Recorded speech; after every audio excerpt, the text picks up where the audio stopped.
Every time I see somebody online that's just drowning in zucchini, so much so that they're actually like pawning them off on all their neighbors, I'm like, why doesn't that happen to me? Why don't I have that same experience? And then I remember I live in Florida.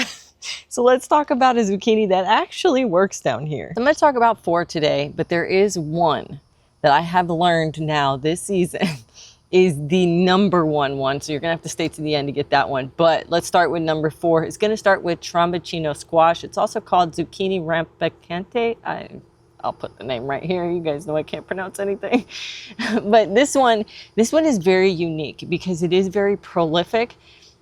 It grows during the summer here. I have grown it during the summer and it does just fine. It doesn't seem to be affected by squash vine borers or squash bugs as much, which is nice, but you know, pickle worms love it, so you're still gonna have to treat for that. It does make a very, very long, very large squash, and it produces many of them. So you really, really gotta be a fan of zucchinis. I don't think you need more than 2 plants if you're a family of 4. If you're really into it, maybe 3, but I did 1 plant and I think I got somewhere close to like 15 or 20 of these giant zucchinis through that entire season, which was crazy because eventually it got root knot nematodes and it died before we even hit winter. So it was really only around for like maybe 4 or 5 months, and it got just a tremendous amount of squash. I gave it away, which was really hard to give away because it doesn't look like a zucchini. And I mean, what kind of person runs up to their neighbor and is like, hey, do you want this giant squash? You leave it on somebody's doorstep, they're like, what is that? So I will say one thing that's a little bit weird about it is the skin. The skin is like super thick. I peel it immediately upon bringing it inside. I peel it, I chop it up, and I put it in an airtight container, and it lasts like weeks that way. But if you don't, once you take it off the vine, and it's still on the green stage, we're gonna talk about that in a second, it kind of does this thing where it sweats, and it's like this gooey sweat. It's really, really weird. So that is a little bit of a negative about it. The cool thing about it though is if like for some reason you're like, I'm so sick of summer squash, I don't want any more zucchini, and the thing has like a bunch of them on there, you can leave them on there and it will turn into a winter squash. It becomes like a butternut squash. A little bit lighter in terms of the skin. The skin is a little bit thinner, so you can eat the skin, whereas a butternut, I don't necessarily always eat the skin of a butternut because it's a little too thick. But it tastes and sweetens up so nicely. I think the flavor is one of my favorites when it comes to a zucchini. The next one is going to be this guy right here. This is Dunja.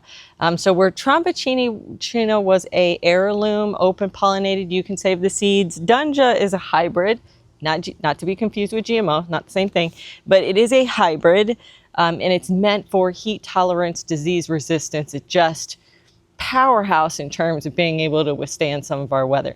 Now, would I say it's the most productive? No, it's not the most productive of the ones we're going to talk about today, because I think probably Tromboncino, or our number 1 pick, is going to be the most productive, but it is the one that stands up to all of the issues here in Florida very, very well. I've got tons of plants in the garden right now that are just wilting and dramatic and powdery mildew and everything else, and this guy is just chilling. Another thing I really like about the Dunja is it's a green zucchini squash, but it looks like a traditional zucchini that you would find in the grocery store. It tastes like a traditional zucchini. It's very recognizable. You can give it away and people are going to recognize what it is, unlike the Tromboncino. It's just a really, really solid variety. Downside, you can't save the seeds because it is a hybrid. You're getting all of that heat tolerance and disease resistance and all of those cool things through the hybridization process, which, if you're not familiar with hybridization, basically it takes a mom and a dad plant and it creates a baby plant, and that baby plant produces the fruit that we're looking for. Now, if you were to save the seed of that baby plant, you're going to get a whole new baby, just like with humans, right? It's not going to be the exact same one. You're going to get something different because it's not, what is the right word for that? When the heirlooms, it's open pollinated, it's true to seed. That's the word. I'm like, let me run through all of the things in my head. But it means it's true to seed, meaning that it will produce the same as itself, whereas hybrids don't produce the same as themselves. You will probably get something, but you're not probably going to get this. And then you're just kind of gambling, which maybe that's fun for you. I personally get this one from Johnny Seeds. I think that's probably the supplier that I found has been the most consistent.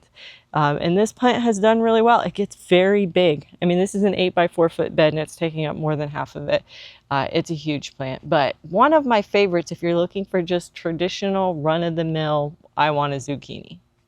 Before we move on to number 3, make sure to check out my book, The Homegrown Florida Gardening Guide. It has a list of all of my favorite varieties, not just when it comes to zucchini or squash or winter squash, but actually all of the varieties that I've grown in my garden. And I don't put a variety in there unless I've successfully grown it and find it to be a good one. It also has a lot of things about disease prevention, pest management, when to start, how many to grow for a family of 4, pretty much everything you ever needed to grow in Florida. So make sure to check it out at my website, homegrownfloridagarden.com. This next one is right over my shoulder. This one is called the gray zucchini, also the Mexican zucchini. I'm slightly embarrassed to show you the plant because it is obviously not super happy. In fact, all of my zucchinis in this bed are starting to have problems, and I suspect that it has to do with one of 2 things. Either I've got a squash vine borer that has taken out a bunch of these. I don't think so. I think what it is instead is I think there's root knot nematodes in this bed because they're behaving like it. They're like turning this like yellow. They're not holding on to their nutrients. But right there is a broccoli plant that's nice and green and bushy. So I know there's not a nutrient issue in this bed. I know that something is keeping it from being able to get the nutrients. And so I'm highly suspecting root knot nematodes because they tend to get affected by them very badly, whereas like the Dunja's in a whole different bed, so it's not as impacted by it. But either way, it's still producing. I actually picked this off of it just yesterday, and this is what the gray zucchini looks like. It's not gray, it's actually like this striped green, which I think is absolutely beautiful. It still looks like a zucchini. It's kind of got like a little bit more of the bubble shape than the long skinny shape like the Dunja does, but I really like it. It's probably been like, you know, just a real solid performer. When you think about like at work, you have that one person that just does a good job. You know, they work the 9 to 5. They don't do the extra hours. They're not like, you know, trying to climb up the ladder, but they're just solid work performers, just come in and do their job.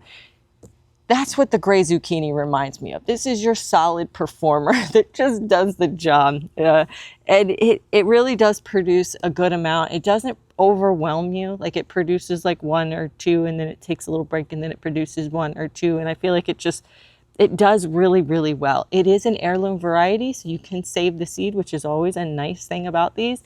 I really like it. Flavor-wise, tastes just like a zucchini. The skin tastes just like a zucchini, a regular zucchini. Yeah, I guess, you know, there's not anything fancy to talk about with it. It's kind of like run-of-the-mill zucchini. It does really well down here and it handles the heat. But apparently, I don't know if it's going to make it through this bout of what I believe are root knot nematodes. I'm tempted to pull one of them up and we can look at it together. Let's do that. This one is sitting right next to the broccoli, so it really should do better, but it went downhill fast. So let's see if we can see. It's not this. I'm not sure what it is. Yep, that's exactly what it is. You see those little bulbs? It's actually not as bad as some of the ones I've seen in the past, but it's got the bulging, knotted. It's not super bad, but it's definitely impacting the plant. You can kind of really see it right here. Those little, they're like little nodes all over it. That's okay. I had a feeling. The longer that you spend in your garden and the more issues that you experience, the more you become very hyper aware of what's happening in your garden or suspecting what's happening. And so this is just kind of something that comes with doing this for a long time and knowing your specific garden. Like I don't deal with squash vine borers very much. It's just not something that is a really big problem in my garden. I think because of the varieties that I do grow a lot of the machada varieties. And I don't get a lot of squash, but I do get some, but I suck them up with a vacuum. I'm growing right behind me these giant sunflowers, which there's one right over my shoulder, there's 2, that are attracting a lot of the squash bugs and the leaffoot bugs and the stink bugs. And I just kind of wait till the afternoon and come out here with my little car vacuum and suck them all up. I got the biggest one the other day. It was monstrous. Anyway, so I knew it. I suspected. So now we know. The last one on the list is the #1 spot. The one that I'm calling the best for Florida is going to be this guy right here. And it's kind of funny because they don't even normally look like this. These are Sunburst. And I got the seeds from Haas. I'll put the link down in the description and then I'll pin it to the comments. This is actually what it looks like. This is what it looks like right now. I've never had this happen to me. But yeah, I think it's also, as you can see behind me, it's also dealing with the root knot nematodes, yet it's still putting on like a lot of fruit. This has been the one that I think hits all the marks. It handles the heat, it handles the disease pressure, it handles the nutrient issue. I mean, even with root knot nematodes that is taking down this plant pretty well, it's still got, let's see here, 1, 2, 3 or 4 still on it that are maturing. Now, I will say the funny thing is these used to look yellow with like the green cool markings, but ever since it got the root knot nematodes, it's just like a greenish yellow. And I've tried them, it tastes exactly the same. So I think it's just losing its colors from the lack of nutrients, which makes me wonder, are these like less nutritious than when they're yellow? But there's also like the heat that could be causing it. The drought that we're in could be causing the color loss. It's not a huge deal, but the plant itself is not happy either. But still, with not being happy, it does produce a lot. Now, the Tromboncino squash produced large amounts, but it was a weird squash. The skin was a little bit weird. The Dunja produces more normal, but they're very like inconsistent, and you just get a few every now and then. The gray zucchini is super consistent, but once again, you're not dealing with large amounts. When it comes to the Sunburst, I was getting large amounts. It was getting to the point where I was giving them away. My neighbors got patty pan squash. And I have been trying for years, probably close to a decade, because patty pan squashes are my absolute favorite. I like zucchinis, and I like the summer squash yellows, and I like the tromboncinos. I like the odd shapes, but when it comes to, or the normal shapes, but when it comes to a patty pan squash, I just love it so much because it has less seeds. And it has that less like softer part in the center so that when you cook it, the squash stays pretty firm, which is what I like when it comes to a vegetable. When they don't stay firm and they get mushy, like I can't stand that. And I feel like the Dunja has that mushy, and the gray zucchini a little bit less than the Dunja. The Tromboncino even less because the whole neck of it is solid. But all of them get a little bit squishy when you cook them. When it comes to a patty pan squash, I feel like they all stay super firm. There's a small amount dead center that has the seeds, but other than that, just cut that away. The rest of it is completely firm when you cook it, which is my favorite. And the fact that this particular variety does so well and produces so many, like so many. I probably pull off maybe 4 or 5 a week per plant, which I think is pretty good. That's the highest I've ever gotten. The downside, I'm gonna be real with you. I'm always real with you because I'm showing you awful looking plants right there.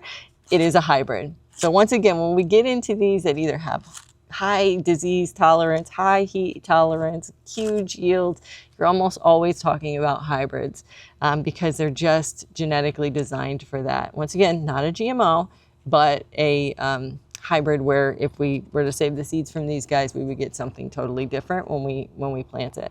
So you can't necessarily save the seeds, but Haas has the seeds. They're very quick. They're in Georgia, so when you grow them down here in Florida, the seeds are basically acclimated to hot weather, so they do really, really well. The germination rate is really high. I think they have their 95% on here, and I would say I've gotten 100% so far. I never have a problem germinating these seeds. I really like Haas. I've been really getting into their seeds, and you get 30 seeds. A lot of the times you get a lot less than that when you get squash seeds from other people, but not them. And I absolutely am just in love with the Sunburst. I will see next year if I can get it to hold its color a little bit longer. I do have videos of where I picked it before where I can show you that it does have a really cool color, but still edible. I still love it. So this is my #1. If you're into patty pan squashes, this is going to be your #1 too. I think I'm going to go ahead and pull these out in just a little bit because I think that we need to treat that bed for root knot nematodes, which is going to be growing a cover crop of either marigolds or sun hemp. I'm going to put down some crab meal and put down some more compost, really enrich that soil because I think it's just a little too sandy right now and they're enjoying that a little bit too much. So we're going to get that bed prepped for the next round of whatever's going to go in there, summer crop. I'm not sure which one just yet, but thanks for hanging out with me and talking about squash. Make sure to head down to the comments and let me know, are you going to grow this one? Have you grown this one? Do you love it as much as me? Happy gardening.